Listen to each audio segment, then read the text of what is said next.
Damos la bienvenida al ingeniero Osvaldo Landázuri, analista económico. Ingeniero Landázuri, muy buenos días. Quisiéramos conocer su punto de vista sobre estas sesiones que vienen dándose de la Comisión Nacional de Salarios con dificultades postergadas. El día de ayer se suspendió nuevamente sin llegarse a un acuerdo con respecto al salario básico unificado. Se habla de dos propuestas que aún están distantes, una aspiración de los trabajadores de un incremento de $25 mensuales, mientras entendemos el gobierno o el sector privado está hablando de una cifra posible de $3 mensuales. Su punto de vista.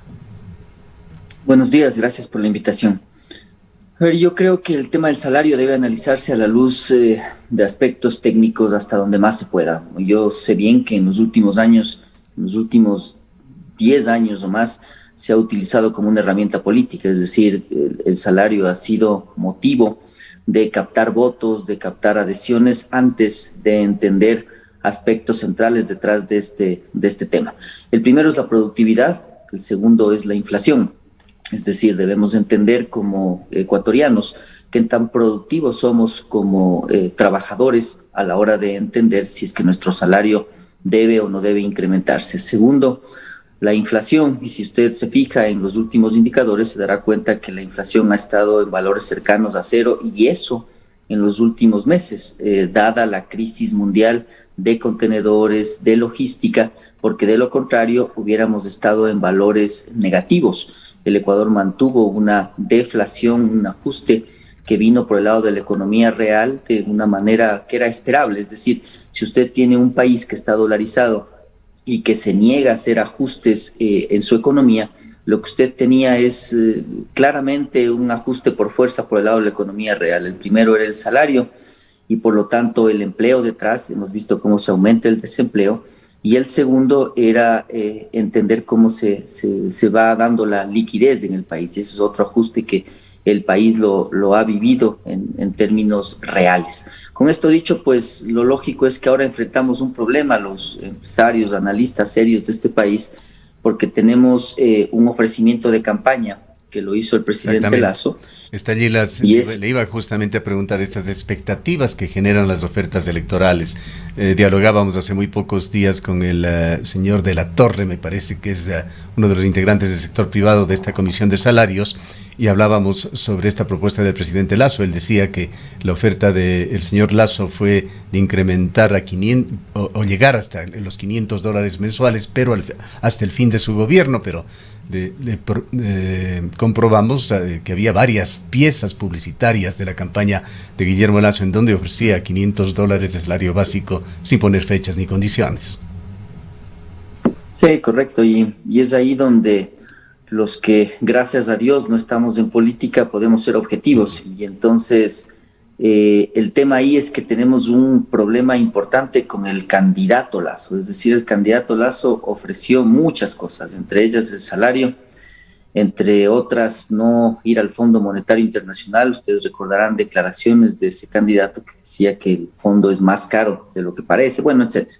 Respecto al salario, lo que sucede es que ahora hay que tratar de ser lo más objetivos posible. Es decir, el candidato Lasso se equivocó, cometió un error en su desesperación por ganar las elecciones, y hoy debemos analizar técnicamente, al menos este año, digo yo, el salario. Es decir, usted no saca nada subiendo el sueldo a 3 de cada 10 personas primero, es decir, apenas 3 de cada 10 están trabajando de manera formal de la población económicamente activa. Y con esto dicho, yo le comento que la forma de enfocar este asunto en economía tiene dos visiones muy claras. La de izquierda, que es más relacionada con la demanda agregada, la inversión, etcétera. Usted recordará que el expresidente Correa, por ejemplo, decía, en la medida en la que invierta y el Estado y etcétera, el desempleo cae porque las empresas invierten, y ya vio que tampoco es que rompimos esa barrera de las dos mitades que el Ecuador ha mantenido durante décadas, es decir, una mitad que trabaja formalmente y la otra mitad que no lo hace de manera formal. Y la segunda visión es la oferta y demanda de Estados Unidos, es decir, donde usted deja libremente el mercado que funcione, sin mayores restricciones, sin los beneficios que le hacen más rígido al tema del trabajo, y entonces usted se da cuenta que esa visión también genera bastante empleo, si cabe el término simple. Está el tema de competitividad del país también, esto ya viendo desde la otra orilla. Ecuador está, me parece que con el tercer salario básico unificado, salario mínimo más alto en América. Chile lo supera con aproximadamente $40, y Ecuador está significativamente más alto que sus dos vecinos más poderosos, con una mejor economía, Perú y Colombia. Correcto, y es ahí donde empiezan las inconsistencias, porque los industriales le estamos diciendo al gobierno que una agenda de libre comercio debe incluir el asunto de la competitividad de los actores ecuatorianos, indudablemente.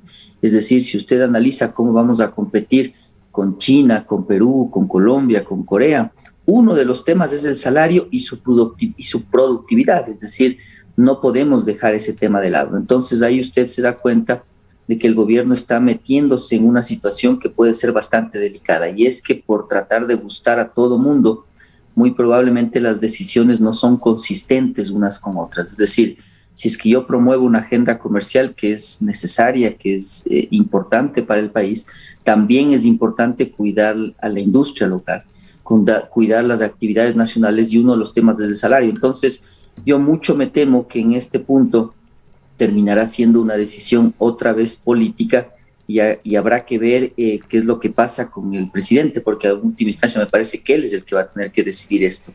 Y entonces ahí usted se va a dar cuenta que probablemente otra vez termine sin gustarles a los dos lados, es decir, a sus allegados si es que sube el sueldo, porque lógicamente le van a decir que es algo que no es técnico, y a sus detractores, porque muy probablemente le van a decir, usted ofreció $500 y está apenas subiendo 10, o subiendo 5, subiendo 3, lo que sea.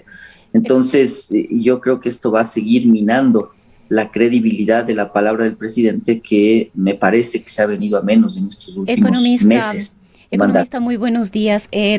¿Cuál es el análisis que tiene usted respecto del incremento del salario básico, específicamente en nuestro país, al ser un país dolarizado, lo que le hace mucho más caro, digamos, que países cercanos como Perú, como Colombia u otros en los que el salario básico es inferior, pero la vida probablemente es mucho más fácil y más accesible, sobre todo hacer otros servicios que son sumamente costosos, o bienes y servicios que son sumamente costosos o se vuelven sumamente costosos en Ecuador, precisamente a propósito de no tener una moneda propia y depender en este caso de el dólar? ¿Cómo, cuál es la lectura o el análisis que tiene usted respecto de este tema?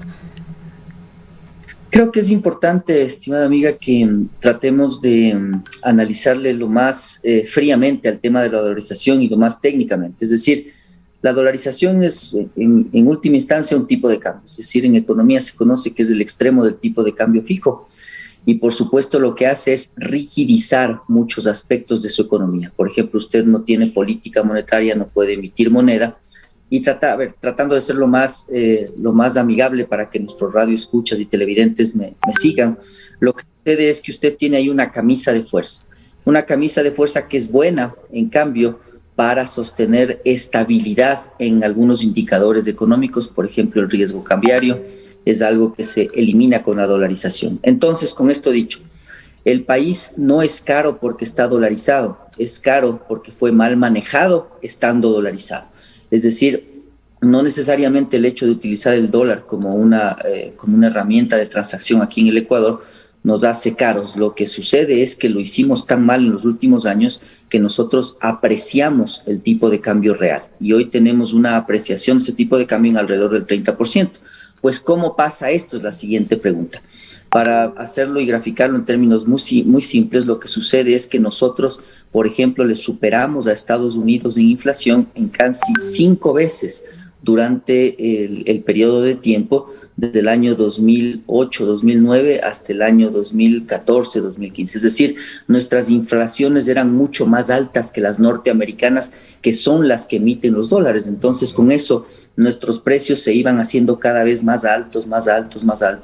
Y ustedes recordarán que yo aparecí en varias sabatinas con el presidente Correa, y aparecí no porque me gustaba el expresidente, sino porque me criticaba. Y yo decía que las medidas del expresidente estaban causando inflación y desempleo. Entonces, lo que sucedió es que usted se quedó cara. Con esto dicho, entonces hoy está empantanada en una situación que es bastante compleja y que tiene que enfrentarla. Es decir, tiene un país caro porque apreció su tipo de cambio. ¿Y esto cómo se corrige? Se corrige por fuerza, es decir, se corrige bajando los salarios, se corrige con lo que en economía y sobre todo en Portugal, que fue líder en este tema, se aplicó, que se llama devaluación interna. Entonces yo comienzo a desinflar un poco mi economía y con eso hago que los precios vuelvan a parecerse a los otros precios del mundo. Y entonces ese proceso el Ecuador lo estaba viviendo. Ustedes vieron que teníamos deflación en varios meses del año que ha pasado. Entonces hoy lo que usted tiene, por ejemplo, es un desempleo muy alto. Entonces, ¿qué es lo que debería pasar para que el desempleo caiga? Entre otras cosas, y lamentablemente es mi punto de vista, y digo lamentablemente porque no es popular, debería más bien bajar un poco el costo, no me refiero al sueldo, el costo que tienen las empresas para contratar, costos relacionados con despidos, costos relacionados con tiempos mínimos de permanencia, costos, no sueldos, pero todos esos costos deberían bajar, así como han bajado algunos precios para que usted pueda otra vez parecerse un poco más a lo que debería ser una economía bien manejada. No sé si me expliqué bien. Sí, muy claro, ingeniero Landázuri. En todo caso, lo previsible es que nuevamente va a ser una decisión de carácter político que quede en manos del gobierno, pues el Código del Trabajo lo señala así en el artículo 118, de que si no hay entendimiento será el Ministerio de lo Laboral el que fije el salario básico unificado. Sí, y ahí yo creo que hay varios problemas en el gobierno, ¿no? Es decir, me parece que uno de aquellos es el tema del trabajo. Me han invitado a varios debates, a varias conversaciones. Yo no creo que la intención sea mala de muchos funcionarios, pero me parece que la manera de llegar a los trabajadores no es la correcta. Veo que hay unas paredes ahí difíciles de traspasar. Por lo tanto, con esto dicho, otra vez la decisión será política, pero ojo, yo creo que el gobierno debe estar muy claro de una cosa, es decir, esta elección que tuvimos los ecuatorianos y en la que muchos elegimos un cambio respecto al pasado, no significaba un cambio de extrema derecha, es decir, el Ecuador no es de extremos y eso ya queda muy claro. Entonces lo que va a pasar en pantalla, dicho sea de paso, economista, hemos puesto los salarios mínimos en América: Chile $441, Uruguay 423, tercer lugar Ecuador con 400, por encima de nuestro vecino Colombia, por ejemplo, que tiene 261. Sí, claro, y es lo que yo comentaba, ¿no? Es decir, usted, ¿por qué llega a esta situación? Una economía como la chilena, por ejemplo, es 3 veces la economía ecuatoriana, el PIB per cápita o el Producto Interno Bruto per cápita, la riqueza per cápita por persona, significa per cápita, por si acaso para nuestros radioescuchas, es, qué sé yo, más de 3 meses y media. Entonces, ¿cómo a usted le hace sentido que nosotros estemos apenas un 10% más abajo que Chile? Entonces, no hace sentido, es decir, está todo trastocado en este país. Y lamentablemente esa realidad se corrige de manera incómoda, de manera dura. Para darles una idea, cuando Portugal topó la crisis en el año 2009, que fue la crisis inmobiliaria que invadió el mundo, ustedes recordarán esa época, lo que sucedió es que ellos, por ejemplo, bajaron 20% los salarios del sector público. Claro, durísimo, ¿no es cierto? ¿Qué hicieron los portugueses? Lo que hicieron fue quitar o eliminar el aguinaldo, es decir, lo que aquí se conoce como el 10º al final del año, y por otro lado, bajar los sueldos. ¿Con eso qué hicieron los portugueses? El proceso que yo les comento de deflación interna. Yo sé que el Ecuador no va a lograr esto, es muy difícil, pero a diferencia de Portugal, lo que sí podemos hacer es abaratar el costo del salario, y yo creo que si es que el gobierno se ve obligado para no tener presiones sociales y políticas, al menos lo que debería pasar es que inmediatamente se traten de pasar reformas laborales que flexibilicen algunos temas. Entonces, si usted acompaña, por ejemplo, un aumento salarial de $5, $10, con eliminación de ciertos costos como la jubilación patronal o algunos otros temas. Y yo estoy seguro que el tema de la regresión de derechos que no permite la Constitución ecuatoriana. Muy difícil una figura como esa.